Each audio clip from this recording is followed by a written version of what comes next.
மிதுன ராசிக்காரர்களுக்கெல்லாம் என்ன நடக்கும் அப்படின்னு பார்க்குறீங்க. மிதுன ராசிக்காரர்களுக்கு 9ஆம் இடத்துல இத்தனை மிதுன கிரகங்கள் ராசி அன்பர்கள், உங்களுக்கு இந்த சனி பயிற்சி என்னென்ன மாதிரி பலன்களை கொடுக்க போறாங்க பார்த்தீங்கன்னா, மிதுன ராசிக்கு சுக்கிரன் உச்சம் பெறும் காலகட்டத்தில் நடக்கும் அற்புத பலன். ராசிக்காரர்களுக்கெல்லாம் உங்களுக்கான ஒரு நேரம் வந்து விட்டது. அடுத்த டீம் லீடர் யாரு அப்படிங்கிறத பேசிட்டு இருக்கோம். ஐயா, உங்க முன்னாடி கையை கட்டிட்டு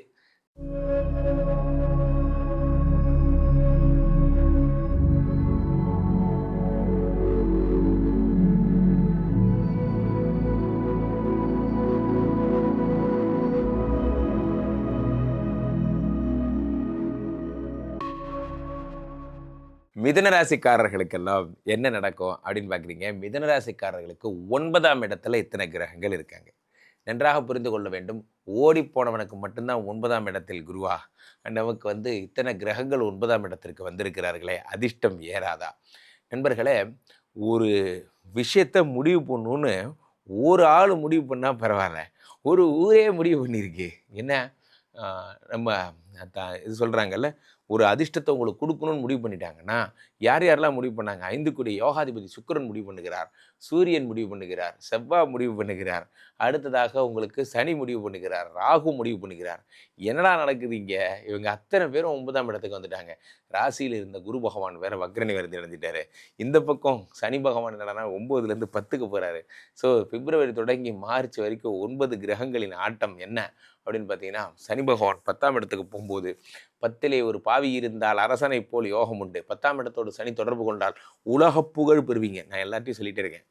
அப்போது மிதுன ராசிக்காரர்களுக்கு இத்தனை பேருடைய டிரான்சிஷன் எல்லாம் சேர்த்து என்னமோ நடக்க போகுது. அது என்னமோ நடக்க போகுது, பேரதிர்ஷ்டம் வரப்போகிறது. மிதுன ராசி அன்பர்கள், உங்களுக்கு இந்த சனி பயிற்சி என்னென்ன மாதிரி பலன்களை கொடுக்க போறாங்க அப்படின்னா, மீனத்துல வந்து பயிற்சியாகி அமர்ந்திருக்க சனி உங்களுக்கு வந்து பாருங்க கர்ம சனியா வரார். காரணம் என்ன அப்படின்னா, மீனம் உங்களுக்கு 10ஆம் பாவம், தொழில் ஸ்தானம். தொழில் ஸ்தானத்தில் அமர்ந்திருக்க சனி கர்ம சனி. அப்போ இந்த கர்ம சனி என்ன மாதிரி பலன்களை கொடுக்க போறார்? முதல்ல சனி பகவான் வந்து பார்த்தீங்கன்னா உங்களுக்கு லார்ட் ஆஃப் 8 and 9, அதாவது துஷ்ஸ்தானத்துக்கும் அஷ்டமஸ்தானத்துக்கும் அவன் தான் அதிபன், பாக்கியஸ்தானத்துக்கும் அவன் தான் அதிபன். அவன் இப்போ கர்ம சனியாக வந்திருக்கான். தொழில் கிரகம் தொழில் ஸ்தானத்தில். அப்போ என்ன ஆகும்? தொழில் கிரகம் தொழில் ஸ்தானத்தில் நிறைய பேர் சொல்லுவாங்க, 10ல் ஒரு பாவி இருந்தால் அரசனை போல யோகம் உண்டு அப்படின்னு. இங்கே 10ல் ஒரு பாவி தான் இருக்கான். ஆனால் எந்த பாவி அது? சனி பகவான். சனி பகவான் எனக்கு நேராக வந்து சிம்மாசனத்தையும் கிரீடத்தையும் கொடுத்துருவானா? கிடையாது. நான் சனி, நான் எல்லார மாதிரியெல்லாம் உனக்கு அப்படியே அழக்காக வந்து பார்த்தியானா உனக்கு கொடுத்துட மாட்டேன். நீ ஹார்ட் ஒர்க் பண்ணணும், நீ பயங்கரமாக ஹார்ட் ஒர்க் பண்ணணும். அதுக்கும் மேலே நான் உன்னை டெஸ்ட் பண்ணுவேன். நீ வந்து எலிஜிபிளாக இல்லையா ஒரு முறைக்கு 10 முறை செக் பண்ணிவிட்டு அதுக்கப்புறம் தான் உனக்கான பலனை நான் கொடுப்பேன். புரியுதுங்களா? இதுதான் வந்து சனியினோட குணாதிசயம். அப்போ என்ன பண்ணணும்? ரொம்ப சிம்பிளுங்க. நீங்கள் வந்து கடினமான உழைப்பு அப்படின்றது உங்களோட மூலதனமாக போட்டிங்க அப்படின்னா மிதுன ராசி அன்பர்கள் கண்டிப்பாக பீக்கில் போயிடுவீங்க. கவலைப்பட வேண்டாம். இன்னைக்கு பார்த்தீங்கன்னா, மிதுன ராசிக்கு சுக்கிரன் உச்சம் பெறும் காலகட்டத்தில் நடக்கும் அற்புத பலன்கள். உங்கள் ராசிக்கு பஞ்சமாதிபதி, 12ஆம் அதிபதி. அப்போ குழந்தை விஷயம், காதல் விஷயம், வெளிநாட்டு சம்மந்தப்பட்டது, பிஆர் கிடைக்குமா, இதில் இன்வெஸ்ட்மெண்ட் பண்ணலாமா, எனக்கு திருமணம் இருக்கா இல்லையா, இது மாதிரி பல கேள்விகள் இருக்கும். சார் எங்களுக்கு எங்கே சார் கலைத்துறையில் ஆர்வம் இருக்குது, ஆனால் கிடைக்க மாட்டேது. அப்போ எப்போ சார் என்ன சார் பண்ணணும்? கலை, மீடியா, ஆங்கராக ட்ரை பண்ணுறவங்க, இது எல்லாத்துக்கும் சொல்யூஷன் இருக்குங்க. 16 வகை செல்வங்கள் அடையணும் அப்படின்னாலே சுக்கிர கடாட்சம் வேணும். இந்த லக்ஷ்மி கடாட்சம் இருந்தாலே ஒரு மனிதனுக்கு செல்வ செழிப்பு வந்துடுங்க. பொதுவாகவே குரு அப்படிங்கிறது பெரும்பணம், சுக்கிரன்கிறது சிறுக சிறுக. ஒரு மனுஷனுக்கு சிறுக சிறுக, அதாவது டெய்லி பணம் வந்துகிட்டே இருந்தாலும் பெரிய லெவலில் இருக்கும். சிறுதுளி பெருவெள்ளம். அப்போ சுக்கிர பலம் பொருந்தி இருந்தாலே வெற்றி வாய்ப்புகள் அள்ளி வரும். அதை பற்றி பார்ப்போம். ரைட், முதல்ல புதுசாக பார்க்குறவங்க சப்ஸ்கிரைப் பண்ணிக்கோங்க. கேள்விகள் சந்தேகம்னா பார்த்துட்டு கமெண்ட் பண்ணுங்கள். ரைட், முதல்ல மிதுனம் அப்படின்னாலே இங்கே கம்யூனிகேஷன் விகட யோகம் உண்டு. இந்த ராசிக்கு முதல்ல 2 மனசு, வேணும் வேண்டாம் வேணும் வேண்டான்னு பல குழப்பங்கள் ஏற்படும். ஆனால் ஒன்ஸ் டிசைட் பண்ணிட்டா சக்ஸஸ் ஆயிடுவாங்க. முடிவு எடுப்பதில் குழப்பம், முடிவு எடுத்த பின் வெற்றி வகை சூடுகிற ராசி. மிதுன ராசிக்காரர்களுக்கெல்லாம் உங்களுக்கான ஒரு நேரம் வந்து விட்டது. அடுத்த டீம் லீடர் யாரு அப்படிங்கிறத பேசிட்டு இருக்கோம். ஐயா, உங்க முன்னாடி கையை கட்டிட்டு, என்ன ரோஸ் கலர் ஜிப்பா போட்டுட்டு உங்கள் முன்னாடி பேசிகிட்டு இருக்கிறேனே, எனக்கு டீம் லீடர் கொடுங்க ஐயா, அவருக்கு டீம் லீடர் கொடுக்கலாங்க ஐயா அப்படின்னு நீங்கள் சொல்ல வரே. அமாவாசை அப்படின்னு நீயே தேர்தல் நில்லு. அந்த மாதிரி நீங்கள் உங்கள் பாஸ் உங்கள்கிட்ட கேட்பாரு, என்ன நம்ம அடுத்த டீம் லீடராக யாரை போடலான்னு தெரில ஐயா. உங்கள் பக்கத்தில் ஒருத்தர் ரொம்ப காலமாக உங்களுக்கு கார் ஓட்டிகிட்டு இருக்காரு, உங்கள் கூட தான் தெரியுறாரு. யார்? இல்லைடா நீயே இருந்துக்கோ, நீ தான் சரியான சாய்ஸ், டக்குன்னு தூக்கிடுவாங்க. அந்த அதிர்ஷ்டம் வரும் பொழுது நாம் என்ன செய்ய வேண்டும் என்றால், ஒன்று புரிந்து கொள்ளுங்கள், அந்த நேரத்தை நீங்கள் பயன்படுத்திக்கிறோம். நிறைய பேருடைய வெக்கம் தான் வாழ்க்கையில் பெரிய ப்ராப்ளமே.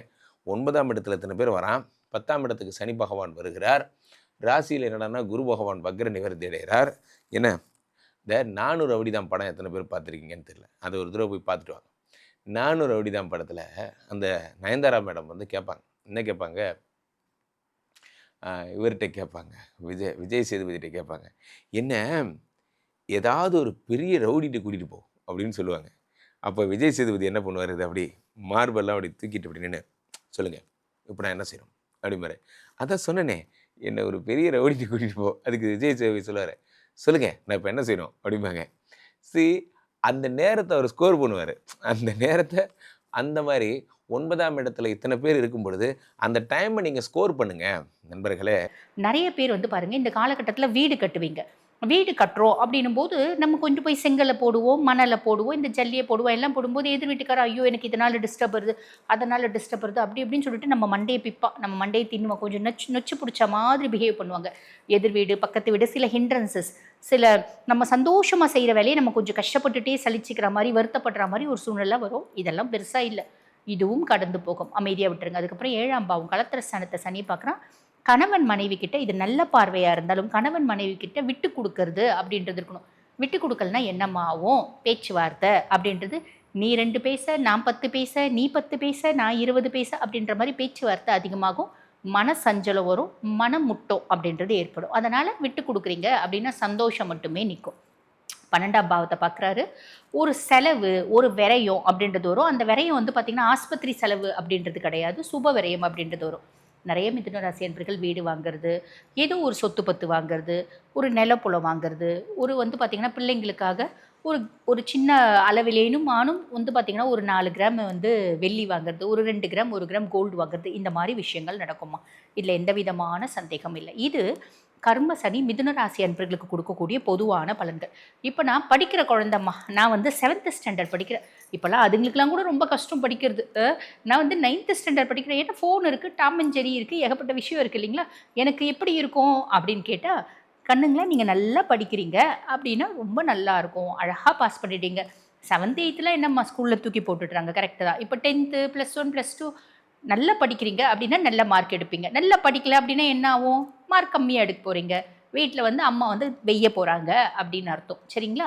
சரி, இப்போ படிக்கிற பிள்ளைங்க நல்லா படிச்சிங்க அப்படின்னா கண்டிப்பாக ஒரு பெருத்த லெவலில் டெவலப்மெண்ட் அப்படின்றது உண்டு. இப்போ +2 படிக்கிற குழந்தைங்க, நீட் கோச்சிங்லாம் படிக்கிற குழந்தைங்களா இருந்தால் பயங்கர ஹார்ட் ஒர்க் பண்ணுங்கம்மா. ஹார்ட் ஒர்க் பண்ணுறீங்க அப்படின்னா நீங்கள் மெடிசன் உங்களோட கனவு அப்படின்னா வாங்கிட முடியும். சரிங்களா. இது படிக்கிற பிள்ளைங்களுக்கு. சரிம்மா நாங்கள் ஹவுஸ் ஒய்ஃப், எங்களுக்கு எப்படிம்மா இருக்கும் அப்படின்னா, நீங்கள் ஆல்ரெடி ஹவுஸ் ஒய்ஃப் இருக்கீங்க, உங்களுக்கு வேலை பளு ஜாஸ்தினா இந்த காலகட்டத்தில் இன்னும் கொஞ்சம் வேலை பளு இது அதிகமாக இருக்கும்.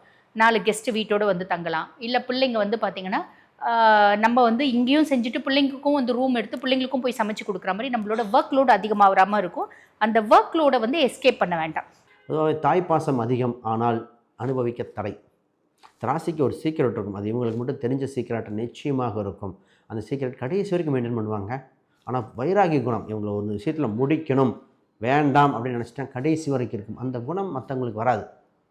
ரைட். இன்றைக்கி கால சூழ்நிலையில் உங்கள் ராசிக்கு 10ஆம் இடத்தில் சுக்கிர பகவான் உச்சம் பெறுகிறார். 5-10 தொடர்புங்க. அப்போ கர்மம் செய்ய குழந்தை உண்டு.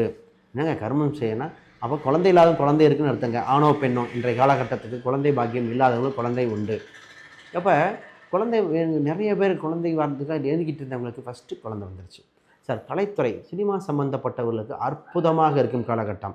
சார் சினிமாவை எடுத்துக்கலாமா, media, digital marketing, YouTube, Instagram, இது மாதிரி எந்த ஒரு ஃபீல்டாக இருந்தாலும் இந்த ராசிக்கு இப்போ ஒரு யோக காலம் வருது. சார் இப்போ போய் அப்ரோச் பண்ணி புதுசாக இப்போ கிளாஸஸ் ஜாயின் பண்ணி இப்போ ரெஷ்யூம் கொடுக்குறது, இது மாதிரி இருக்கும். நிறைய பேர் பிஸ்னஸ் அனலிட்டிஸ்டிக்கில் கேட்பாங்க, அதெல்லாம் இது செட் ஆகும்.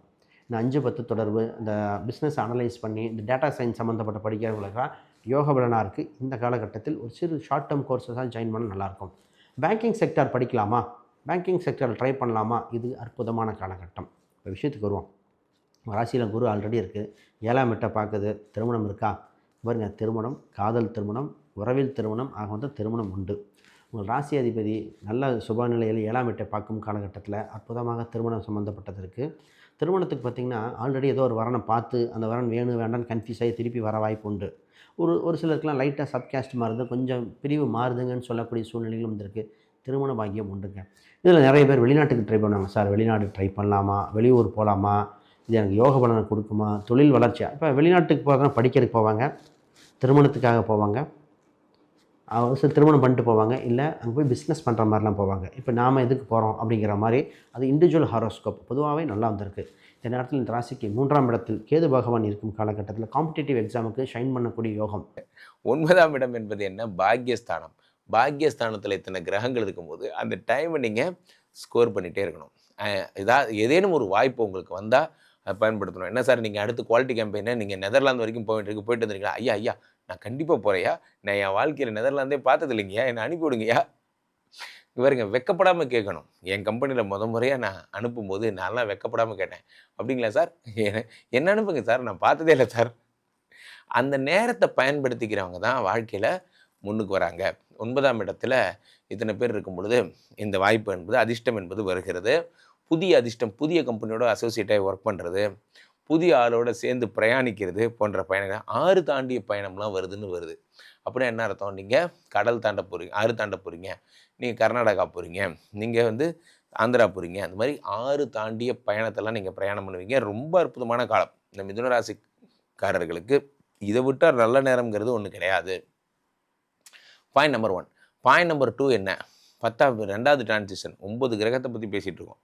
9ஆம் இடத்துல இத்தனை பேர் இருக்கும்போது அப்பாவுக்கு உடம்பு சரியில்லாமல் போகும். You need to be most careful. அப்பாவுக்கு உடம்பு சரியில்லாமல் போகிறதுக்கான நேரம். ஸோ இந்த நேரத்தில் நம்ம என்ன பண்ணுறோம்? அப்பாவோட உடல்நிலையை மட்டும் ஜாக்கிரதையாக பார்த்துக்குறோம். அதுதான் மிக முக்கியமான ஒரு அம்சமாக கருதப்படுகிறது. ஸோ அப்பா ஏதாவது நம்ம ஹெல்த் இஷ்யூ இருந்ததுன்னா தயவுசெய்து, சில பேர் என்னுடைய கிளைண்ட்ஸ் நிறைய பேர் அமெரிக்காவில் இருக்கிறவங்கெல்லாம் சொல்கிறீங்க, சார் எனக்கு எங்கள் அப்பாவுக்கு உடம்பு சரியில்லை சார், நான் என்ன சார் பண்ணுறது? நான் ஆளை போட்டேன் சார், நான் நர்ஸு போட்டேன், அல்லது டேக் கேர் பண்ணுறதுக்காக ஒரு டாக்டரை போட்டேன் எல்லாம் சொல்கிறீங்க. நண்பர்களே, நன்றாக புரிந்து கொள்ளுங்கள். உங்கள் அப்பாவை நீங்கள் தான் பார்த்துக்கணும். அப்பாவை பார்த்துக்கிறத விட நமக்கு பெரிய அமெரிக்க ஜனாதிபதி வேலை ஒன்றும் கிடையாது.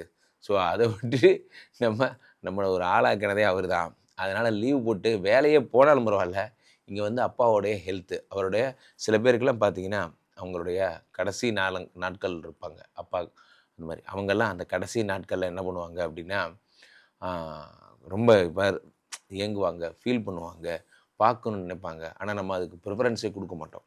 எங்களுக்கு 80 வயசாகுது, 70 வயசாகுது, 60+ எங்களுக்கு எப்படிமா இருக்கும்? நாங்கள் ரிட்டையர் ஆகிட்டோமேம்மா, 70+ ஆகுது, என்ன பண்ணலாம் அப்படின்னா ரொம்ப சிம்பிள். பக்கத்தில் இருக்க கோயிலுக்கு நடந்து போய் கோயிலை பார்த்து வழிபாடு பண்ணிட்டு வாங்க. நம்ம அங்கே ஹார்ட் ஒர்க் அப்படின்றது வந்துடுது இல்லைங்களா? எங்களுக்கு 5-3 அடுக்காக இருக்குது. உட்காந்துட்டே இருந்தால் உடல்லையும் ஆரோக்கியம் இருக்காது, அதே மாதிரி பார்த்திங்கன்னா மனசுலையும் தெம்பு இருக்காது, நம்ம உழைச்சா மாதிரி ஒரு விஷயமும் வராது. பக்கத்தில் கோயிலுக்கு நடந்து போயிட்டு வாங்க. எங்களால் நடக்க முடியாதும்மா, ரொம்ப சிம்பிள்.